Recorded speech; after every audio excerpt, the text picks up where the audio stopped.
En este contexto que estamos hablando de organizaciones complejas, conformada por todas estas dimensiones, por esta parte formal y esta parte informal, la parte que se puede diseñar y la parte más emergente e incontrolable dentro de una organización, a su vez le tenemos que sumar las personas que van a estar gestionando esos espacios, que vienen con sus propias complejidades. Cada vez que hablamos del factor humano, nos estamos refiriendo a entidades complejas también, ¿sí? Porque cada persona es un mundo y si bien nuestro cargo, nuestro puesto de trabajo tendrá ciertas directivas que pueden estar más o menos claras, cada uno de nosotros tendrá, como muestra la imagen, un determinado comportamiento que va a estar en base de nuestras propias normas que hacen a nuestra forma en la que nos hemos criado, nuestra experiencia, nuestra educación. Vamos a tener cada uno de nosotros valores diferentes, actitudes diferentes, creencias distintas, premisas, experiencias, supuestos. Todo esto hace que tengamos un modelo mental diferente, cada uno de nosotros, que se va a transformar en comportamiento y que ese comportamiento es el que se va a volcar a ese espacio organizacional. Se va a volcar a toda nuestra vida. En este caso estamos hablando de ese comportamiento en ese espacio organizacional complejo. Entonces es sumamente importante también comprender que a esa complejidad de la que estamos hablando le vamos a sumar el factor humano de aquellas personas que gestionan esos espacios y de las personas que son gestionadas, ¿sí? ¿Qué es lo que me interesa? Bueno, este es un gráfico para poder poner de una forma un poco más divertida, ¿sí? Y gráfica, ¿a qué nos referimos con esto? Que cada uno de nosotros tenemos diferentes modelos mentales. Bien, podemos ver que desde la persona que solicita algo al departamento hasta la persona, o sea, hasta el cliente, encontramos, depende quién sea el que interviene en este proyecto, diferentes visiones de lo que se pide. Para que una organización logre llevar esto adelante de forma coherente y armonizada, uno de los principales procesos es el de comunicación, que lo vamos a ver también en el módulo que sigue. ¿Qué me gustaría que se queden con este módulo, además de entender que las organizaciones son espacios complejos? ¿Qué habilidades o qué competencias, mejor dicho, son las que las personas que trabajamos dentro de estas organizaciones, ya sea en puestos directivos o no, pero acompañando un proceso de cambio, acompañando un proceso de gestión, deberíamos desarrollar? Hay un autor que se llama Fayol, uno de los primeros estudiosos de la administración, que decía que no importaba el lugar jerárquico en el que nos encontremos en la organización, en todos nuestros puestos de trabajo hay una parte de trabajo de gestión, que puede ser más alto cuando estamos en los niveles superiores o con una menor carga, porque tiene una carga más técnica, pero que igual existen. Entonces, es importante saber cuáles son esas competencias que tenemos que desarrollar para poder gestionar esos espacios, saber cuáles son las que tenemos y cuáles son las que tenemos que desarrollar, porque hacia ahí deberíamos canalizar nuestra formación. ¿Cuáles son esas competencias que mencionan los autores? Bueno, tenemos competencias para la comunicación, competencias para la planeación y gestión, competencias para el trabajo en equipo, competencias para la acción estratégica, competencias para la multiculturalidad y competencias para la autoadministración. No voy a entrar en detalle en cada una de ellas porque lo pueden ustedes leer en el texto y lo vamos a abordar en la clase presencial, pero sí, a grandes rasgos, comunicar que cuando hablamos de competencias para la comunicación, nos referimos a las competencias, a la habilidad que tiene que tener esa persona para transmitir todo aquello que piensa, todo aquello que necesita que el resto de su entorno sepa y conozca, y que puede ser tanto en el plano formal, ¿sí? Saber dar discursos, saber dar una buena presentación, saber comunicarse bien por escrito, un buen informe. La comunicación informal, cuando tengo que comentar algo no en el marco de mi relación jerárquica, ¿sí? O de par, pero dentro de lo que sería la estructura organizacional, sino con un compañero de trabajo, con mi jefe o con mi empleado, pero en otro plano de la relación y que ya involucre una cuestión más de empatía, más de escucha activa, ¿sí?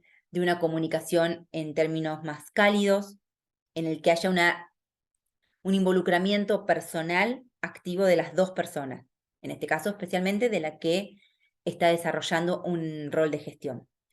Y después, las habilidades que se requieren a la hora de negociar.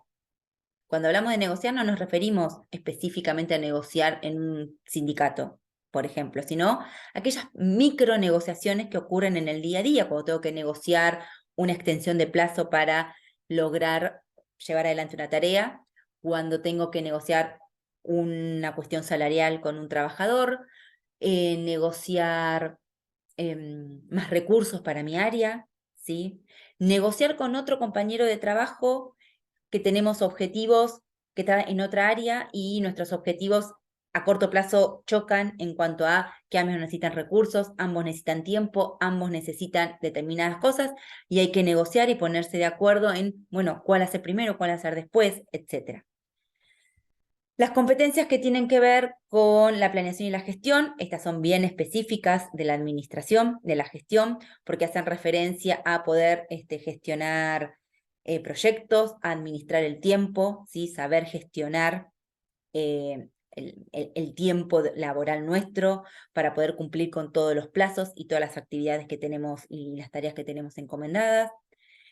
Tener una noción de elaboración de presupuesto y administración financiera, eso es importante independientemente del lugar que ocupemos dentro de la organización, al menos comprender que todas nuestras actividades tienen un impacto en la confección de su presupuesto, y tener capacidad para analizar información y resolver problemas.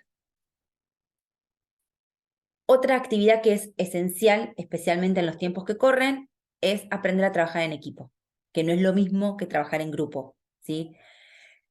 Y no solamente aprender a trabajar en equipo como empleado, ¿sí? Sino que cómo gestionamos un clima en el que se pueda trabajar en equipo. Esto significa saber diseñar equipos de trabajo, no se trata solo de juntar gente, sino de entender quiénes son las personas que pueden trabajar juntas, poder darles objetivos claros a esos equipos de trabajo, que no se sienta que es una pérdida de tiempo, porque trabajar en equipo lleva tiempo y consume energías, entendiendo que el resultado es superador a trabajar de forma individual. Pero si yo no logro transmitir eso y el resultado al que llegamos no es superador, entonces estamos invirtiendo energías y tiempo en una tarea que no es beneficiosa para la organización y que va a desmotivar a los trabajadores. Crear un ambiente, además, que acompañe al trabajo en equipo, porque yo tengo un trabajo en equipo, pero después las evaluaciones son individuales, los tiempos y los cronogramas que se piensan no contemplan que trabajar en equipo lleva más tiempo, que implica dar tiempo para que esa gente se junte, las herramientas necesarias, suministrar cuentas de Zoom, por ejemplo, para que puedan hacerlo por ahí. Eso es crear un ambiente de apoyo y además estar atentos a la dinámica de los equipos. Sabemos que pueden surgir conflictos cuando las personas están puestas a trabajar en equipo, entonces tenemos que estar atentos a eso para poder intervenir cuando sea necesario.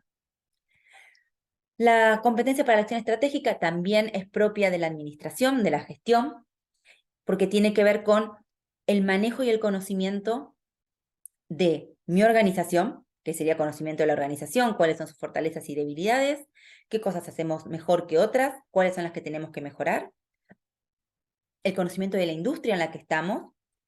En el caso de las organizaciones públicas, no tienen una industria en los términos que la llaman las empresas privadas, pero sí saber cuál es el ambiente en el que me rodeo, cuáles son las organizaciones con las que tengo un mayor intercambio, en qué condiciones tenemos esos intercambios.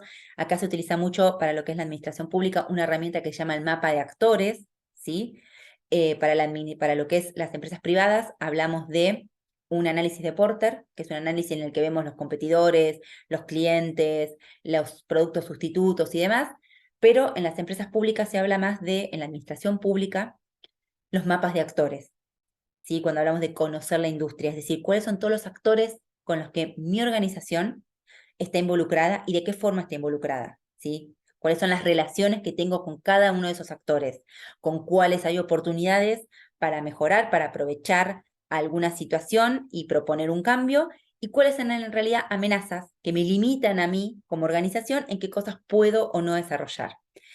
Y también tenemos la aplicación de acciones estratégicas, de políticas, ¿sí? Una vez que sé mis fortalezas y debilidades y sé las oportunidades y amenazas que hay en el afuera, puedo diseñar estrategias, puedo diseñar políticas para que mi organización alcance sus objetivos.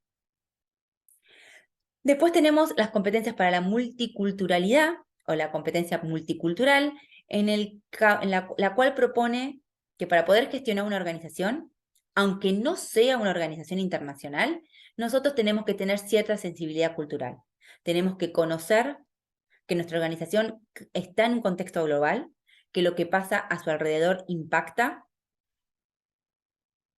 Incluye el conocer otros idiomas, porque seguramente en algún momento tengamos que relacionarnos con eh, personas de otros países, pero entender sobre todo que las diferencias culturales, así como las tenemos en cuenta hacia adentro de nuestra organización, que hay cuestiones culturales que tenemos que manejar, también las tenemos que manejar hacia afuera, no solamente con cuestiones de otros países, sino con cuestiones que pueden ser de otras generaciones, ¿sí? Y entender, por ejemplo, que pasa mucho actualmente, que habrá generaciones que les cueste más subirse al cambio, a los avances tecnológicos que a otras, y eso es importante reconocerlo, entender que hay generaciones, especialmente las más jóvenes, que tienen otra forma de relacionarse con el empleo, no es la forma de hace 60 años, donde el empleo y la relación de dependencia era para toda la vida, sino que tienen otra dinámica y otro vínculo con el trabajo. Eso también es importante que una persona que está gestionando un área logre reconocer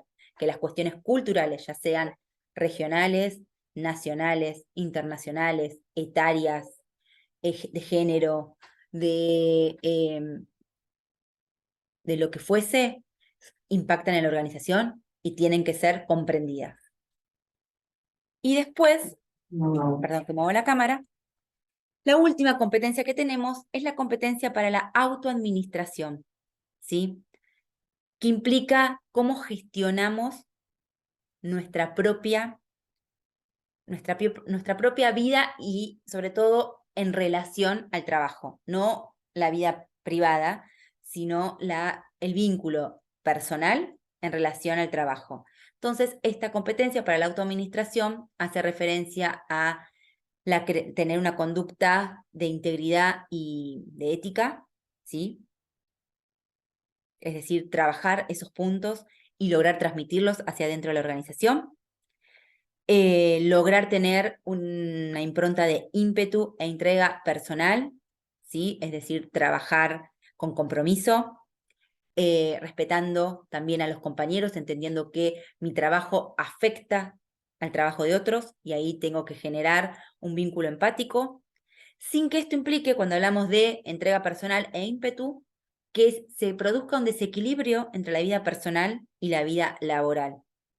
Bien, tiene que existir ese equilibrio en donde entender que el trabajo va a afectar mi vida laboral y mi vida laboral va a afectar mi vida, perdón, que la vida laboral va a afectar la vida personal y viceversa. Pensar que eso no va a pasar es una utopía. Y en este caso les recomiendo una serie que se llama Separación, en donde se muestra cómo en un futuro una compañía desarrolla una forma de que cuando los empleados entran a trabajar, se olvidan de su vida personal y cuando salen del trabajo se olvidan de su vida laboral, ¿sí? Obviamente lo muestran desde un punto de vista crítico y reflexivo, pero tiene que ver con esto, con entender que esos dos espacios van a estar constantemente en interacción. Y después, conocerse uno mismo, que es lo que estamos haciendo a través de esto, saber cuáles son mis fortalezas, cuáles son mis debilidades, cuáles son mis objetivos, ¿sí? Qué es lo que yo me propongo alcanzar en este espacio, en otro, etcétera, para, así como planteamos que las organizaciones tienen que ser gestionadas en pos de alcanzar un objetivo, la vida de cada uno de nosotros también. Y eso es importante tenerlo en claro para que todo lo demás pueda desarrollarse de forma efectiva. Muy bien. Estos serían los dos grandes temas que me gustaría que se queden de este módulo. El concepto de organizaciones como espacios complejos donde tenemos muchas fuerzas que interactúan y sobre todo comprender que todo aquello que uno diseña en la organización, hay una contraparte emergente que va a suceder y que tenemos que estar preparados y saber que va a pasar así y que por más que tengamos estructuras, manuales de procedimientos, que hay que hacerlos, hay que tenerlos en una organización, porque una organización hay que darle orden, también va a coexistir con un desorden. Bien, eso, y que es parte de la dinámica organizacional, no es que hay algo disfuncional, es parte en que una organización funciona. Y por otro lado, entender que para lograr que las organizaciones funcionen en esa combinación entre lo diseñable y lo emergente, hay ciertas habilidades que tenemos que desarrollar. Poder comprender cuáles son aquellas que tenemos más desarrolladas y cuáles son aquellas que nos faltan es esencial para que todos aquellos de ustedes que estén tratando de acompañar o de fomentar ustedes mismos un cambio dentro de la organización, en el lugar en el que estén, no importa, van a tener que utilizar esas habilidades. Entonces decir, bueno, ¿cuáles son aquellas en las que yo me debería estar formando en este momento? ¿Y cuáles son aquellas en las que soy más fuerte, tengo mayor capacidad y quizás aprovechar esas, juntarme con otras personas que me complementen y a partir de ahí desarrollar o implementar todo aquel cambio que ustedes busquen en sus espacios? Bueno, los espero, vemos el resto de los temas o profundizaremos en esto en las clases presenciales y sobre todo lo trabajaremos desde una forma práctica. Muchísimas gracias y nos vemos en el próximo módulo.